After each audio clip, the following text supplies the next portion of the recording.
Hello friends, Radhe Radhe. क्या होगा राधा कृष्णा के आज के एपिसोड की स्टोरी में तो शुरू करते हैं। आप लोगों को बता दें, हमारा एक न्यू यूट्यूब चैनल है जिसका लिंक डिस्क्रिप्शन बॉक्स में है, प्लीज़ उसको भी जाकर जरूर सब्सक्राइब करें। तो शुरू करते हैं आज के एपिसोड की स्टोरी।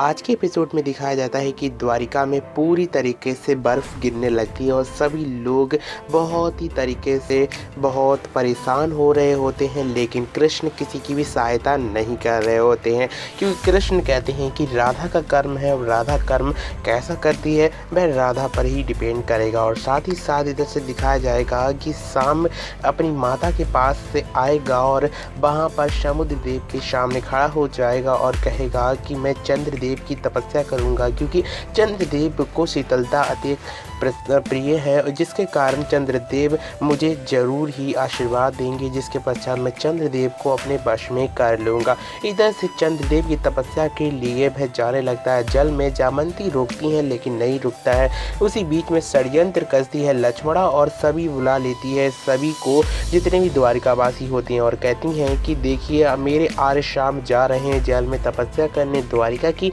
रक्षा के लिए उस राधा के कारण, और बहुत सी बातें कहती है। इधर से राधा भागती दौड़ती हुई आती है और शाम से कहती हैं कि रुक जाओ, तुम द्वारिका के लिए ऐसा कुछ भी मत करो। लेकिन शाम चला जाता है जल के अंदर, क्योंकि वह मायावी होता है, क्योंकि उसके पास बहुत सी शक्तियाँ होती हैं, जिसके कारण वह ना ही डूबता है और ना ही उसके शरीर पर कुछ भी होता है। इधर से राधा को सभी लोग दोषी ठहराते हैं और साथ ही साथ लक्ष्मणा यह भी कहती है कि श्री राधा, ये सारी विपदा आपके ही कारण आई हुई है, अगर आप द्वारिका में नहीं होती तो ये विपदा आती ही नहीं। और कहती हैं कि मैं द्वारिका वालों से पूछ लीजिए। सभी लोग को कहने लगते हैं कि राधा ही दोषी है और राधा के ही कारण यह प्रलय आ रही है। इधर से दिखाया जाता है कि बलराम कहते हैं कृष्ण से जाकर कि कृष्ण सामंतक मणि को तुम्हें पता है कि शाम ने ही चुराया है, लेकिन तुम कर्म अपना क्यों नहीं कर रहे हो। तब कृष्ण कहते हैं कि यह कर्म मेरा नहीं है दाऊ, आपको मैंने संभालने के लिए दिया था सामंतक मणि को, लेकिन आपने यह कार्य नहीं किया, इसलिए आपका दायित्व यही है कि आप सामंतक मणि को जरूर ढूंढें।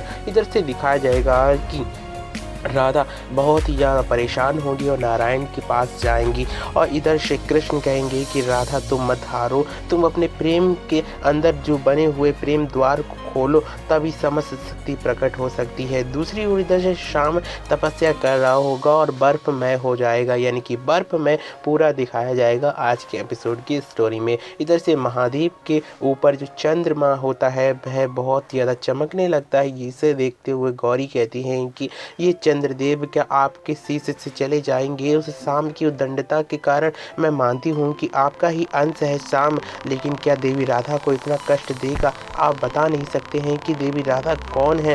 तब महादेव कहते हैं कि मैं नहीं बता सकता हूँ, और बात करें मेरे अंश की तो मेरा अंश है, तभी तो वह प्रलय मचा रहा है, तभी तो राधा के संग इतना दुर्व्यवहार कर रहा है, और बहुत सी बातें कहती हैं। और जब गौरी कहती हैं कि आप किस समय यह नियति को रोक नहीं सकते हैं, तब वहाँ पर कहते हैं महादेव कि मैं इसमें कुछ भी हस्तक्षेप नहीं कर सकता हूँ। और इधर से राधा बहुत ही ज़्यादा परेशान होती हैं और नारायण को पुकारती हैं।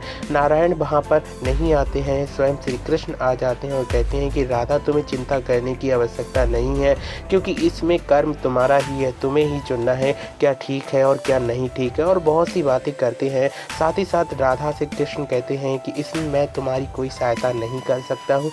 तब राधा कह देती हैं कि अगर तुम्हें कोई सहायता करनी ही नहीं थी तो कृष्ण तुम मेरे पास आए ही क्यों थे, इसलिए तुम यहाँ से चले जाओ। अब मेरे पास एक ही विकल्प है, नारायण की शरण, और मैं वही करने जा रही हूँ। तब राधा इधर से नारायण की शरण में चली जाती हैं, हाथ जोड़कर विनती करने लगती हैं। दूसरी ओर से कृष्ण परेशान होकर वहाँ से चले जाते हैं और आज का एपिसोड खत्म हो जाता है। कृष्णावाणी में भी कृष्ण कहते हैं कि प्रेम का दुरुपयोग नहीं करना चाहिए, और बहुत सी बातें आज के एपिसोड के कृष्णावाणी में बताई जाएंगी। फिलहाल अगले हफ्ते में आप लोग देखेंगे कि राधा की विनती को सुनने के लिए स्वयं नारायण प्रकट होंगे। दूसरी ओर राधा स्वयं विनती करेंगी चंद्रदेव से कि आप यह चंद्रदेव आप इस शाम को कोई भी ऐसा वर ना दें जिसके कारण हो सके। चंद्रदेव स्वयं कहते हैं कि मैं अपने बाद हूँ वचन के कारण, और बहुत सी बातें करते हैं। इधर से नारायण प्रकट हो जाते हैं और कहते हैं कि द्वारिका में कोई भी अगर एक होगा वह भक्त, जिसके कारण द्वारिका रुक पाएगी, और